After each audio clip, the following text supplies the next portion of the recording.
Sesaat lagi Anda akan menyaksikan indahnya Ramadan yang dipersembahkan oleh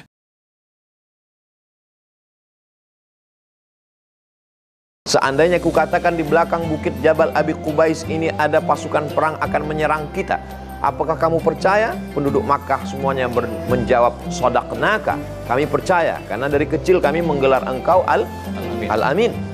Seandainya kukatakan ada musuh yang akan mengepung kita menyerang Makkah, kamu percaya? Kami percaya. Seandainya kukatakan ada makhluk yang memelukku, membawa wahyu ketika aku di Jabal Nur di Gua Hira, apakah kamu percaya? Saat itu Abu Lahab, paman Nabi, berkata, Tabban laka ya Muhammad, alihadza jama'tana, celaka engkau wahai Muhammad, apakah untuk ini engkau kumpulkan kami di sini? Lalu turunlah ayat membantah, tabbat syada abi lahabin wa tab.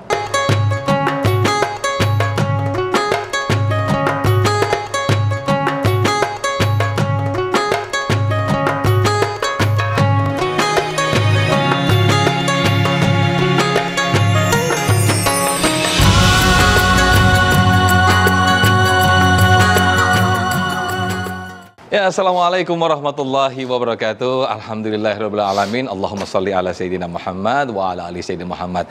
Alhamdulillah, indahnya Ramadan tidak terasa pemirsa hadir kembali, dan ini sudah masuk di minggu ketiga di bulan Ramadan. Masya Allah, ini bertepatan sekali dengan peristiwa Nuzulul Quran, yang mana peristiwa ini Al-Quran turun ke bumi yang disampaikan kepada Nabi Muhammad SAW melalui malaikat Jibril. Nah, kita akan bahas lebih dalam peristiwa dan juga hikmah apa di balik Nuzulul Quran ini bersama guru-guru kita sudah hadir. Ustadz Abdul Somad, Assalamualaikum Ustadz, sehat Ustadz? Waalaikumsalam, alhamdulillah sehat. Dan juga sahabat UAM, Ustadz Abdul Mutalis. Waalaikumsalam Ustadz, bagaimana sehat? Waalaikumsalam warahmatullahi wabarakatuh. Alhamdulillah. Kita langsung saja, kita mulai kajian kita di indahnya Ramadan bersama Ustadz Abdul Mutali, bagaimana peristiwa Nuzulul Quran. Fadal Ustadz Abdul Mutali. Assalamualaikum warahmatullahi wabarakatuh. Waalaikumsalam. Bismillah wassalatu ala rasulillah, la hawla wa la quwata illa billah. Subhanaka la ilma lana illa ma 'allamtana innaka antal alimul hakim. Wa ba'd. Ustadz Abdul Somad, mudah-mudahan antum sehat, diberikan keistiqomahan dalam dakwah, para guru, para alim ulama, mahasiswi IIKI, Institut Ilmu Al-Quran, dan seluruh pemirsa indahnya Ramadan. Mudah-mudahan Ramadan tahun ini kita diberikan keberkahan, diberikan kesehatan, dan sampai kepada level al-muttaqin. Amin. Orang siapapun yang punya ikatan dengan Al-Quran, Allah tinggikan derajatnya. Malaikat yang paling mulia, utama, Jibril alaihissalam. Karena Jibril menjadi perantara disampaikannya Al-Quran kepada Rasulullah sallallahu alaihi wasallam. Nabi Muhammad, Nabi yang paling mulia. Allahu yastafi minal malaikati rusulan wa minan nas. Dari kalangan malaikat ada kingnya, dari kalangan manusia ada rajanya. Nabi SAW, Nabi yang amat mulia, karena satu-satunya Nabi yang diwahyukan Al-Quran. Bulan yang paling mulia adalah bulan Ramadan, Ustaz Sofwan dan seluruh pemirsa sekalian, karena satu-satunya bulan yang Allah pilih, Allah turunkan Al-Quran. Syahrul Ramadan alladzi unzila fihi Al-Quran. Jadi siapapun di antara kita yang ingin Allah muliakan, maka dekati Quran, baca Al-Quran. Apalagi kalau sampai apa? Sampai hafal dan mengamalkan Al-Quran. Siapapun yang hafal Quran, yang memegang Al-Quran sebagai hablum minallah, wa atasimu bihablillahi jami'an wala tafarraqu. Al-Quran ini manual book, buku manual. Allah ketika menciptakan kita itu tidak dengan barang kosong. Ini sahabat-sahabat semua dan semua pemirsa TV One, kalau kita beli barang sesuatu, ya biasanya belum dirakit. Ya misalkan beli sesuatu dari mall. Nah, kita rakitnya di rumah. Bagaimana agar merakitnya itu benar, masangnya benar? Itu biasanya ada manual booknya ya. Ada buku manualnya agar bautnya, cara masang nurnya nggak salah. Begitupun sama. Ketika Allah menciptakan kita semua, mendesain semesta, itu ada buku manualnya, yaitu apa? Al-Quran. Ar-Rahman 'allamal Qur'an. Jadi orang yang belajar Al-Quran itu buy one get all. Karena langsung tuh Ar-Rahman 'allamal Qur'an. Allah yang mengajarkan Al-Quran subhanahu. Jadi orang yang belajar Quran itu luar biasa. Itu seolah-olah belajar seluruh kurikulum. Ya, biasanya kurikulum itu berubah dengan berubahnya policy, kan begitu ya. Menteri ini buat kurikulum ini, menteri ini buat kurikulum ini. Tapi Al-Quran itu kurikulum yang luar biasa. Maka di bulan suci Ramadan bukan sekedar kita menghatamkan Quran, tapi pelajari. Luar biasa. Ada seorang ulama besar, ya, beliau seorang mufassir juga, namanya Muhammad Iqbal. Beliau mengatakan, itu kalau kita pelajari Quran, kita diberi ilmu yang orang lain nggak tahu. Ya, wa indahu mafatihul ghaib, la ya'lamuha illahu, wa ya'lamu fil barri wal bahr, wa ma tasqutu min waraqatin illa ya'lamuha, wa la habbatin fi dhulumatil ardi, wa la ratbin wa la yabisin illa fi kitabim mubin. Jadi seolah-olah kalau kita belajar Al-Quran, nggak ada yang gaib itu. Saya termasuk, alhamdulillah, dapat beasiswa dari almarhum Pak Habibie. Beliau pernah cerita, kalau saya bisa baca Quran, bisa menguasai Quran, bisa bahasa Arab, itu Indonesia bukan hanya punya CN 235 kata beliau, tapi lebih dari itu. Beliau cerita, saya kuliah di Aachen, sebuah kota kecil di Jerman. Saya nggak pernah ranking 1, ranking 3, ranking 2, ranking 1 selalu anak Tel Aviv. Sehingga saya ingin gaul lah, bagaimana kok saya nggak bisa tembus ranking 2, ranking 1. Akhirnya beliau stay, tinggal di apartemennya anak Tel Aviv tadi. Ternyata tidurnya biasa-biasa, ya, itu 8 jam per hari. Juga makannya sehari 3 kali. Saya kurangi jadwal makan sehari sekali, tetap saya nggak bisa ranking 1. Bahkan saya sehari cuma cukup 1 apple aja, nggak bisa ranking 1 nggak bisa ranking 2. Sehingga saya ingin tahu sih bagaimana mereka belajar, ya, anak Tel Aviv ini. Sehari 2 hari saya tidak menemukan yang spesial, biasa-biasa saja. Hingga satu malam saya terjaga, lalu saya mendapatkan anak Tel Aviv sedang baca 1 buku. Lalu saya coba mendekati the Holy Quran. That's my Holy Quran. Ya, dari sini saya dapat teori-teori yang luar biasa. Al-Quran betul bukan buku matematika, bukan buku fisika, bukan biologi, bukan. Tapi ilmu itu semua ada dalam Al-Quran. Ya, maka dekati Al-Quran, baca Al-Quran. Kalau ingin derajat kita ditinggikan oleh Allah Subhanahu wa taala, apalagi di bulan suci Ramadan ini, subhanallah. Ya, kalau bisa hafalkan Quran, dekati Quran. Kita menghafal Quran itu memori yang digunakan baru 0,00001%. Kecil sekali. Tapi setiap ayat yang dibaca, ya, setiap kalimat yang dibaca itu menambah kekuatan memori. Subhanallah. Agama kita bukan agama dogmatik. Iqra, bacalah. Apalagi yang dibaca Al-Quran. Kita baca buku A, B, C, D, E. Margin of errornya tinggi sekali. Kenapa kita tidak membaca kitab suci yang tidak ada margin of errornya? Subhanallah. Maka kita sebagai seorang muslim banggalah dengan kitab suci kita. Kita jaga, mudah-mudahan anak-anak kita, rumah kita ini rumah Qurani. Kalau bisa one house, one hafiz. Satu rumah, satu penghafal Al-Quran. Demikian Ustaz Sofwan. Baik, terima kasih Ustadz Abdul Muta'ali atas pemaparannya atau mukadimah di segmen 1 ini. Nanti di segmen kedua kita akan menjelaskan lebih dalam lagi bagaimana hikmah di balik nuzulul Quran itu sendiri. Nanti akan dijelaskan oleh Ustadz kita, Ustadz Abdul Somad.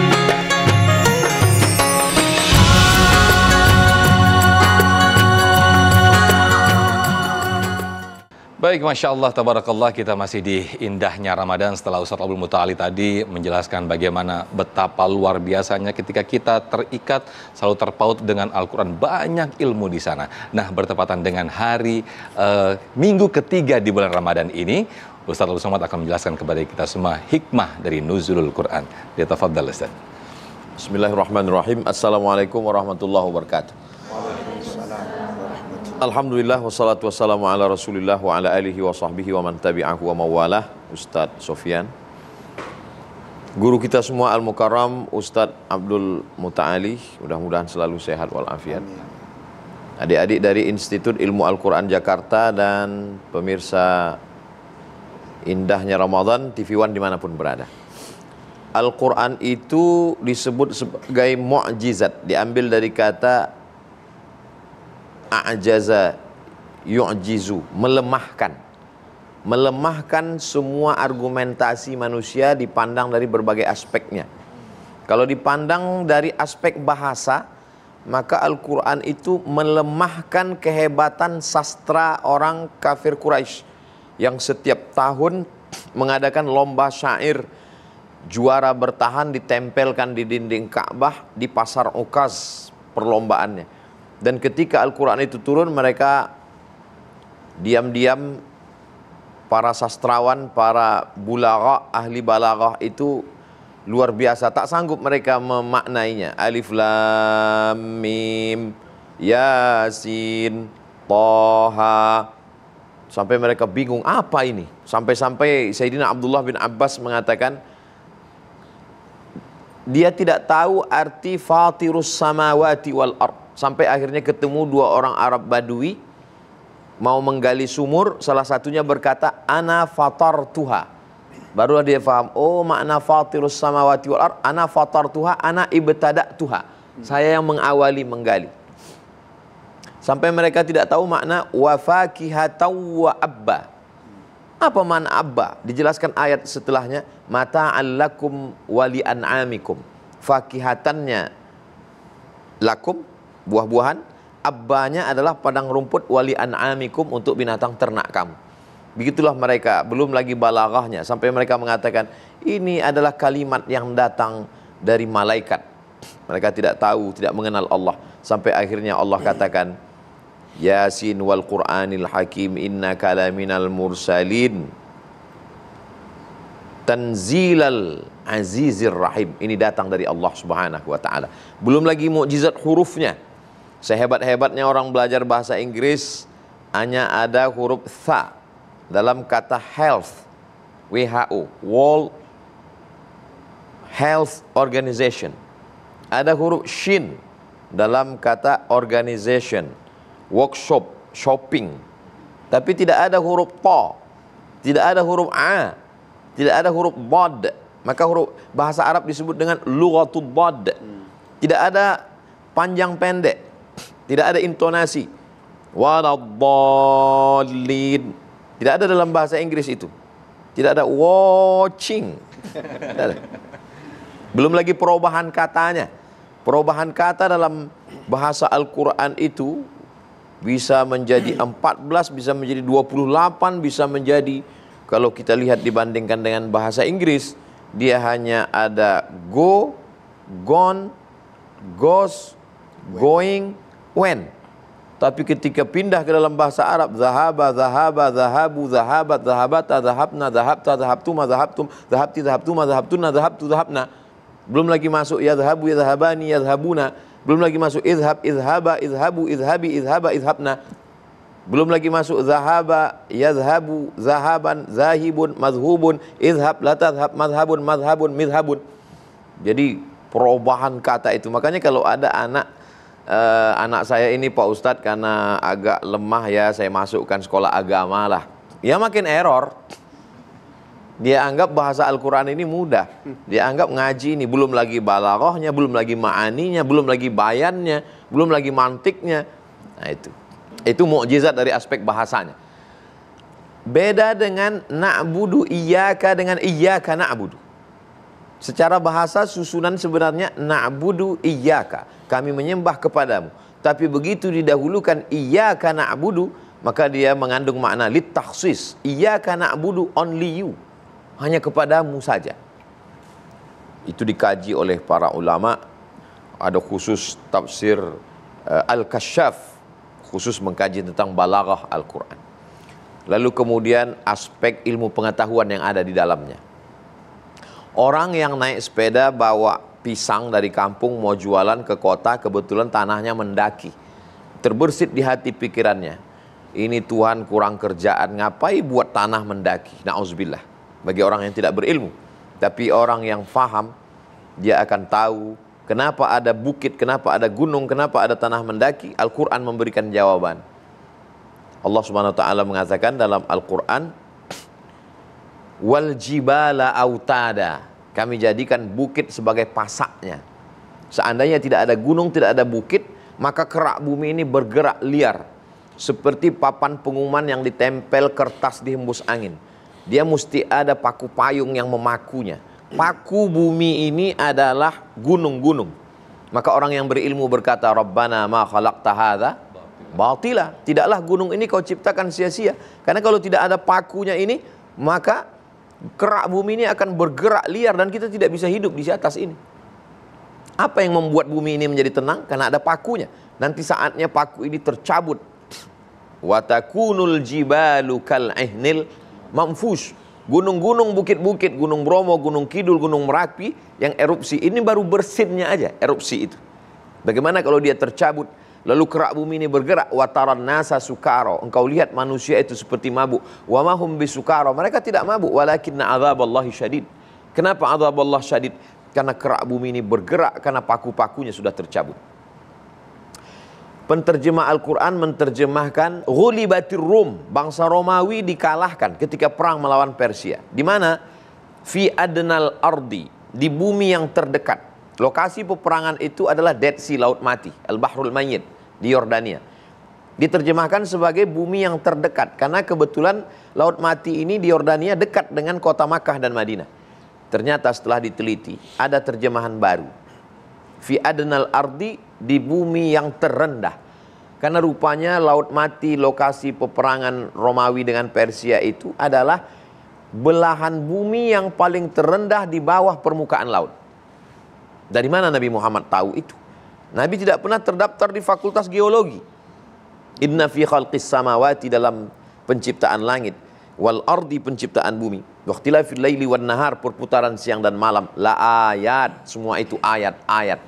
Itu yang disebut dengan ayat kauniyah. Bukan sekedar ayat kursi, ayat dalam surat Al-Fatihah, tapi dia ayat Al-Kauniyah. Ketika manusia berpikir tentang langit, muncul ilmu langit, muncul ilmu tentang bumi, geologi, tentang langit, astronomi, meteorologi, klimatologi, dan geofisika. Maka kalau ilmu itu digali terus, maka akan muncullah para saintis, para dokter. Alhamdulillah sekarang penghafal Quran bisa masuk fakultas kedokteran. Hafal Quran bisa jadi apapun yang dia mau. Apapun yang menempelkan dirinya dengan Al-Quran, dia menjadi mulia. Termasuklah institut ketika menempel dengan Al-Quran menjadi institut ilmu Al-Quran. Dan hari-hari ini adik-adik dimuliakan semua barokah Al-Quran. Amin, amin. Demikian Ustaz. Masya Allah, kita dibuat terbelalak, kita dibuat terheran-heran ketika Ustaz Abdul Somad menjabarkan betapa indahnya ayat-ayat Al-Quran, betapa indahnya bahasa sastra Al-Quran yang diciptakan oleh Allah Subhanahu wa Ta'ala. Bahkan sastrawan Arab dibuat terdiam ketika Al-Quran itu diturunkan ke bumi. Saya akan melengkapi di indahnya Ramadan ini dengan diskusi dan juga tanya jawab. Saya akan, ini Masya Allah, ini adik dari Institut Ilmu Al-Quran nampaknya terhipnotis dengan apa yang disampaikan oleh guru-guru kita. Siapa yang mau nanya ini? Masya Allah, semangat sekali. Saya geser ke sana, ke para jamaah, sahabat-sahabat yang sudah siap dengan pertanyaan. Siapa dulu nih? Ayo, silakan berdiri. Ya, silakan. Assalamualaikum warahmatullahi wabarakatuh. Waalaikumsalam warahmatullahi wabarakatuh. Nama saya Andita Indah Alia Putri, mahasiswi Institut Ilmu Al-Quran Jakarta. Mohon izin bertanya, Ustadz. Jadi tadi kan dikatakan bahwasanya alasan Al-Quran diturunkan di bulan Ramadan itu karena Ramadan adalah bulan yang suci. Kemudian yang ingin saya tanyakan, apakah ada hikmah lain dengan diturunkannya Al-Quran itu di bulan Ramadan? Ada keterkaitannya dengan supaya ibadah kita itu bisa jadi lebih maksimal lagi. Baik. Terima kasih. Assalamualaikum warahmatullahi wabarakatuh. Waalaikumsalam warahmatullahi wabarakatuh. Kita kasih kesempatan waktu guru-guru kita untuk makan sahur dulu ya. Oke, silakan. Dijawab nanti Ustaz. Kita sahur dulu, kita lanjutkan sahur dulu Ustaz. Silakan.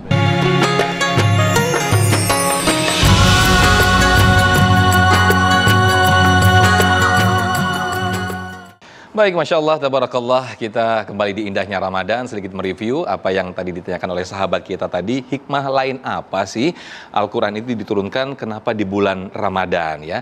Silakan Ustadz Abdul Mutali untuk bisa menjawabnya. Baik, bismillahirrahmanirrahim. Yang pertanyaannya bagus ya. Kenapa Al-Quran diturunkan di bulan Ramadan? Pepatah Arab mengatakan, rahmatullahi kal arush yatlubul khala. Rahmat Allah itu seperti penganten. Penganten senangnya cari kamar kosong, Ustaz. Cocok, Ustaz ya? Artinya apa? Rahmat Allah itu senang kepada orang yang perutnya kosong. Perut kosong ini sebuah metafor. Orang puasa kan perutnya kosong. Orang papa, ya kesulitan. Itu orang yang perutnya kosong. Orang yang tidak memiliki penghidupan dunia yang cukup bagus, ya mungkin dilahirkan bukan dari orang yang kaya, orang sederhana. Tetapi, mohon maaf, dia bisa melakukan lompatan yang amat sangat luar biasa ketika dia punya literasi, punya pendidikan, punya knowledge yang hebat. Ya, itu sebabnya kalau orang rajin baca Quran, pendidikannya bagus dan lain sebagainya, Allah tinggikan derajatnya. Ya, jadi bukan hanya secara majazi ya, tapi secara hakikatnya memang demikian. Nah, itu sebabnya mungkin kenapa Al-Quran Allah turunkan di bulan puasa. Orang ketika perutnya kosong, ya kata Hasan Al-Basri, "Idza aradta an tukallimallah fa'alaika bis-shalah." Jika engkau ingin berdialog dengan Allah, maka salatlah. Tapi jika engkau ingin tahu Allah berbicara apa dengan kita, maka apa itu? Baca Al-Quran.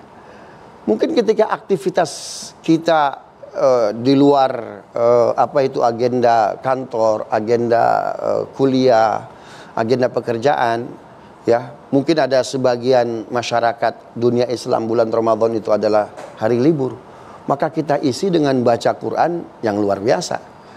Begitu. Mungkin itu salah satu hikmah kenapa Al-Quran itu diturunkan di bulan suci Ramadan. Syahrul Ramadan alladzi unzila fihil Quran hudan linnasi wa bayyinatin minal huda wal furqan. Demikian Mas Sofwan. Terima kasih Ustadz Abdul Mutali. Saya selanjutnya kembali ke para sahabat kita yang ada di sini yang sudah siap dengan pertanyaannya. Siapa ini? Mana nih? Oke, saya turun ke bawah. Silakan. Kenalkan namanya dan juga diajukan pertanyaannya. Assalamualaikum warahmatullahi wabarakatuh. Waalaikumsalam warahmatullahi wabarakatuh. Perkenalkan, nama saya Dery Irma Putri. Saya ingin bertanya Ustadz, bagaimana kisah secara detail ketika Al-Quran itu diturunkan kepada Nabi Muhammad SAW. Terima kasih Ustadz. Assalamualaikum warahmatullahi wabarakatuh. Waalaikumsalam warahmatullahi wabarakatuh. Ini kita cerita sejarah ini biasanya bikin mewek nih Ustadz. Silakan Ustadz. Nabi SAW bertahanus di Gua Hira pada usia 38 tahun di bulan Ramadan. Karena penamaan bulan Muharram, Safar, Rabiul Awal, Rabiul Akhir itu sudah ada sejak zaman jahiliyah. Bulan Ramadan Nabi bertahanus, berkhalwah, bersunyi-sunyian di Gua Hira. Mudah-mudahan panjang umur, sehat badan, adik-adik bisa umroh naik ke atas. Pada usia 38 tahun tidak ada kejadian apa-apa. Tahun berikutnya umur 39 Nabi ulangi lagi, tidak ada kejadian apa-apa. Pada tahun berikutnya pada umur 40 tahun, disitulah Nabi dipeluk oleh makhluk yang sangat besar, memeluk dia. Hatta balaghanil juhdu, sampai aku susah bernafas. Dan makhluk itu berkata, "Iqra." Kata Nabi, "Ma ana biqari." "Iqra, ma ana biqari." Iqra bismi rabbikal ladzi khalaq, khalaqal insana min 'alaqin, iqra wa rabbukal akramul ladzi 'allama bil qalam 'allamal insana ma lam ya'lam.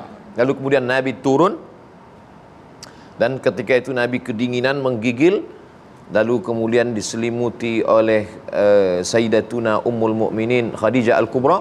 Lalu turun ayat, "Ya ayyuhal muddaththir," wahai orang yang berselimut, "qum fa'anzir," beri peringatan.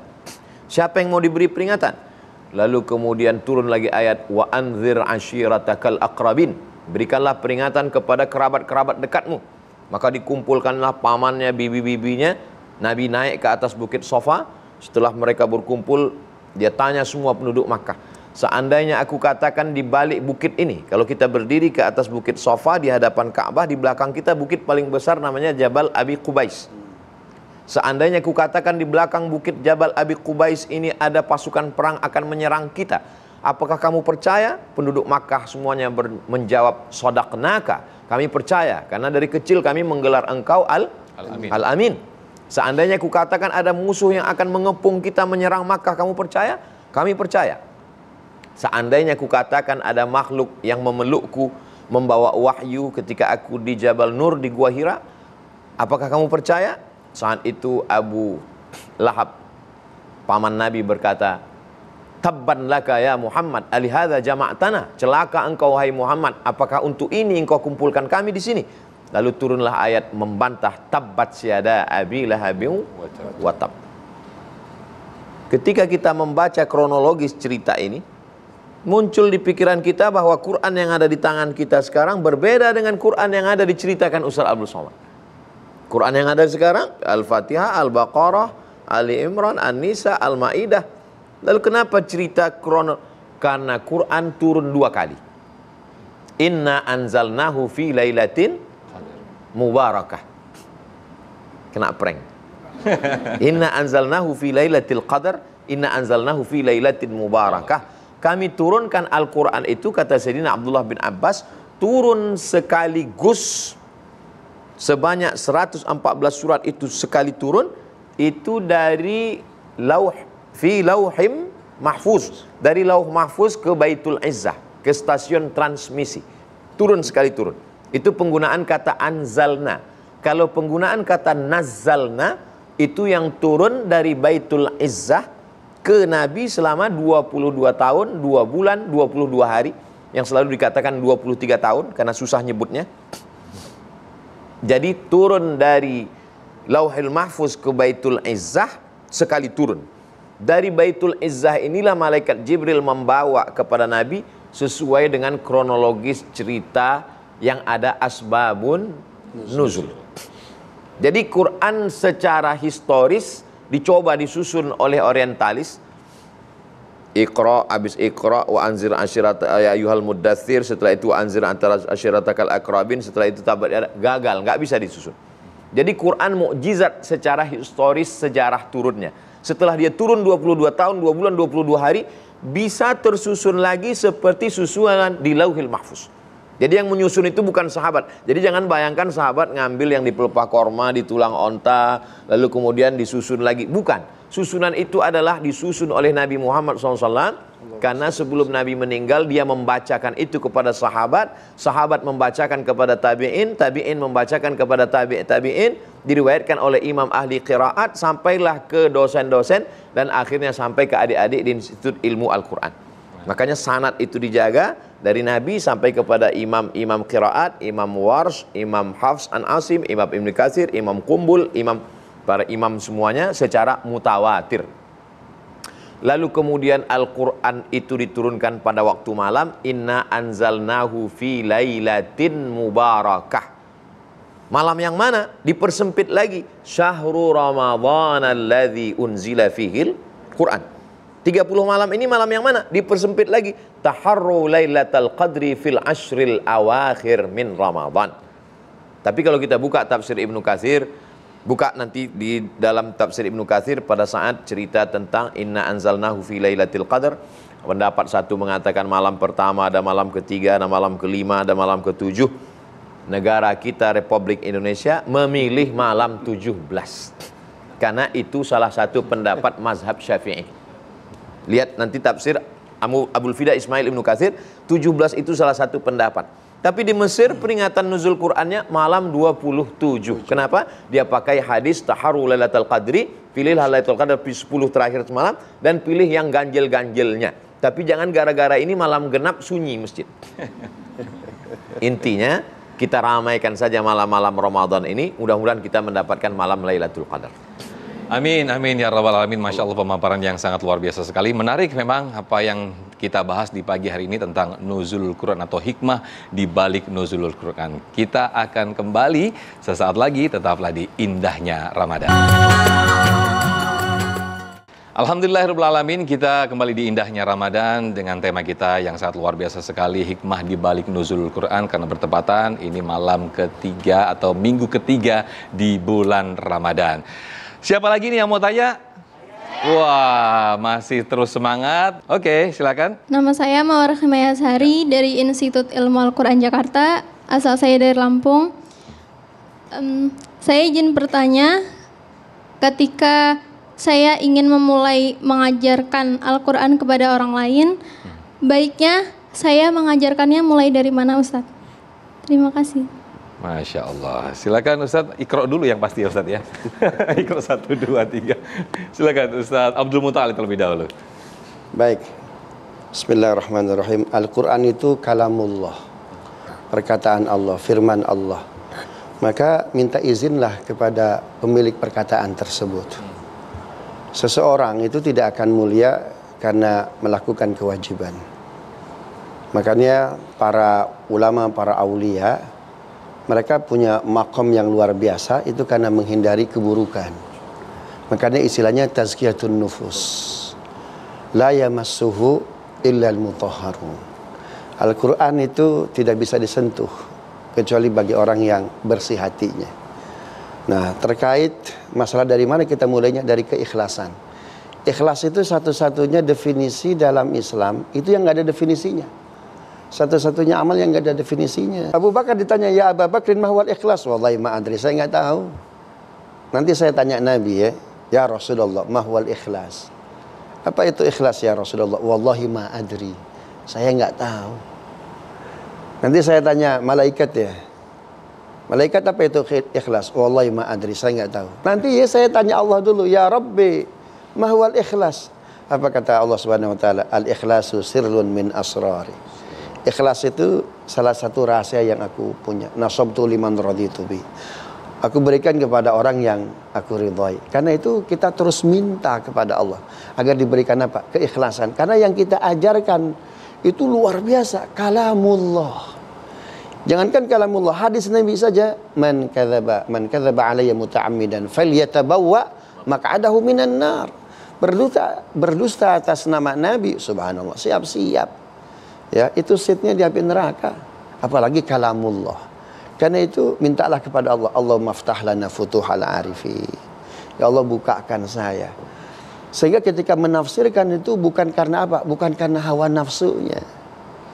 Ya. Abdullah bin Abbas yang dapat doa dari Nabi, Allahumma alimhu ta'wil wa alimhu tafsir. Ya Allah, ajari Abdullah bin Abbas ta'wil dan tafsir dalam Al-Quran. Apa kata beliau? Ya, sehingga dikutip oleh kemudian hari oleh Muhammad Iqbal. Kita baca Quran hari ini, kita akan menemukan makna. Besok kita baca lagi Al-Quran akan menemukan makna yang lain. Ya. Sejak zaman sahabat sampai sekarang itu tafsir Al-Quran luar biasa, nggak pernah berhenti. Kenapa? Kata Imam Suyuti dalam Al-Itqan fi Ulumil Quran, Al-Quran sabatun nas, harakatul muhtawa. Quran itu dari dulu sampai hari ini teksnya tetap, tapi harakatul muhtawa, maknanya bergerak terus. Karena itu bersihkan hati kita, bersihkan niat kita, tumbuhkan keikhlasan. Nanti oleh Allah bukan hanya diberikan kemudahan untuk mengajarkan Al-Quran, tapi Allah akan berikan knowledge, pemahaman, penafsiran yang luar biasa. Demikian Ustaz Sofan. Terima kasih Ustaz Abdul Muttalib. Selanjutnya saya ke para sahabat-sahabat dari IQ lagi untuk mengajukan pertanyaan. Siapa lagi? Waduh, yang mana dulu ini? Oke, saya turun ke bawah dengan adik siapa dan langsung diajukan pertanyaannya. Silakan. Assalamualaikum warahmatullahi wabarakatuh. Waalaikumsalam warahmatullahi wabarakatuh. Perkenalkan Ustaz, nama saya Rizky Amalia dari mahasiswa Institut Ilmu Al-Quran. Ustaz, saya ingin meminta amalan. Bagaimana caranya agar kita terkadang kan suka lalai. Kan menjaga hafalan itu sangat sulit. Menjaga hafalan dan selalu murojaah untuk istiqomah itu yang sulit. Saya ingin meminta amalannya agar rasa malas itu jauh-jauh tuh dari saya, Ustaz. Terima kasih. Terima kasih. Baik, silakan Ustaz Abdul Samad. Amalannya ya istiqomah Ustaz ya. Silakan Ustaz. Saya hanya bercerita tentang bagaimana saya kuliah dulu. Karena kalau saya terlalu ideal, mesti begini, ternyata saya dulu kuliah tidak seperti itu. Saya kuliah tidak pakai sistem SKS. Saya sampai 5 September 98 di Kairo. Dari fakultas sudah turun diktat, namanya muqarrar. Satu mata kuliah berkisar antara 200 sampai 300 halaman. Semua mata kuliah kami 14, dibagi 2, 7 tambah 2 juz hafalan. 1 tahun. Muqarrar diktat itu saya baca 3 kali. Baca pertama, sebelah kanan kitab, sebelah kiri kamus Al-Munawwir. Saya garis. Makanya muqarrar saya itu kalau dibuka seperti hutan rimba. Banyak sekali akar-akar pohonnya. Karena saya tulis terjemahnya. Baca kedua, yang sangat penting saya garis merah. Yang penting garis hijau. Yang nggak penting ya nggak usah digaris. Baca ketiga, saya ringkas. Ayat saya hafal, hadis saya hafal, ucapan ulama saya hafal. Yang kira-kira tidak hafal, saya garis. Jadi kalau ayat saya tulis pendek, titik-titik. Hadis, titik-titik. Titik-titik. Saya ringkas, karena saya termasuk orang cepat bosan baca buku. Jadi kemana-mana pergi, saya nggak bawa buku. Saya bawa ringkasan aja. Dan ringkasan saya semua orang boleh pinjam kopi, tapi nggak paham. Itu khusus. Jadi sampai sekarang diktatnya ada saya simpan di rumah. Di dalam diktat itu ada soal ujian, ada. Jadi saya hafal.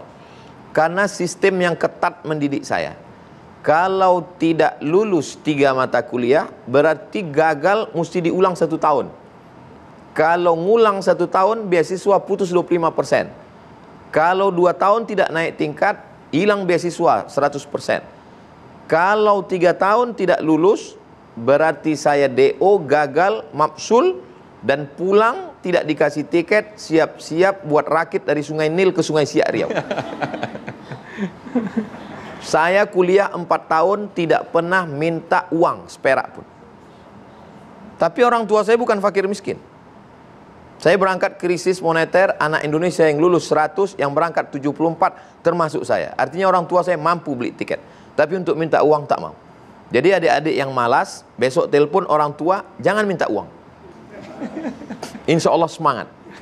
Beda antara orang lari santai dengan lari dikejar anjing herder. Itu yang saya lakukan, itu yang saya amalkan, itu yang saya laksanakan. Saya selesaikan S1 saya 3 tahun 10 bulan. S2 saya selesaikan 1 tahun 11 bulan. 300 halaman tesis. Rijalul Muwatta' wa Sahihain alladzina dha'afahumun Nasa'i fi kitabid du'afa wal matrukin jam'an wa dirasatan. S3 saya bawa disertasi saya mau sidang, setelah dicek kurang 4 bulan. Saya selesaikan 1 tahun 8 bulan. Pulang dulu ke Indonesia, habiskan 4 bulan, baru datang, baru sidang. Jadi kalau ada adik-adik mahasiswa ditanya, udah semester berapa? Lebih baik pulang kampung, nikah, jelas hasilnya. Wallahu a'lam. Baik, sedikit waktu saja ini untuk Ustaz Abdul Muta'ali untuk memberikan kesimpulan dari apa yang kita bahas di pagi hari ini. Silakan Ustaz. Baik, Al-Quran itu luar biasa. Dia bukan hanya bacaan sebatas kita dapat asupan, dapat informasi baru. Ya, bahkan bernilainya itu adalah ibadah. Biasanya kita baca buku untuk mendapatkan sesuatu, hanya untuk duniawi saja. Tetapi Al-Quran dapat dua-duanya. Maka kita punya Al-Quran, dalami dia, pahami dia, hafalkan dia, amalkan dia. Maka Al-Quran buy one get all. Beli 1 dapat semuanya. Masya Allah. Assalamualaikum warahmatullahi wabarakatuh. Waalaikumsalam warahmatullahi. Jazakumullah Ustaz Abdul Muta'ali, jazakumullah khairul jaza Ustaz Abdul Somad yang telah memberikan pemaparan di pagi hari ini. Mudah-mudahan dengan apa yang kita bahas di pagi hari ini membuat kita semakin dekat dengan Al-Quran, dan setiap kehidupan kita selalu diiringi dengan ayat-ayat Al-Quran. Akhirnya saya Muhammad Sofyan, Ustaz Abdul Muta'ali dan juga Ustaz Abdul Somad dan seluruh para mahasiswa di sini Institut Ilmu Al-Quran pamit undur diri. Terima kasih. Wassalamualaikum warahmatullahi wabarakatuh. Allahumma arhamna bil Quran. Turunkan rahmatmu kepada kami dengan kemuliaan Al-Quran ya Allah. Waj'alhu lana imaman wa nuran wa hudan wa rahmah. Jadikan Al-Quran itu sebagai pembimbing kami, cahaya penerang hati kami, penyebab turunnya rahmat dan hidayah untuk kami. Warzuqna tilawatahu ana al-laili wa atrafan nahar. Berikan kami rezeki untuk membacanya pagi, petang, siang dan malam. Allahumma ja'alil Qur'ana rabi'a qulubina, jadikan Quran sebagai penenang hati kami. Wa dhihaba husnina wa humumina wa ghumumina, sebagai pengusir gundah gulana kekacauan hati kami. Allahumma ja'al abna'ana wa banatina min huffazil Qur'an wal hafizat. Jadikan anak keturunan kami menjadi para penghafal Quran, mujahid yang menolong agamamu dengan kemuliaan Al-Quran. Wa sallallahu ala sayyidina Muhammad wa ala alihi wa sahbihi wasallam walhamdulillahi rabbil alamin.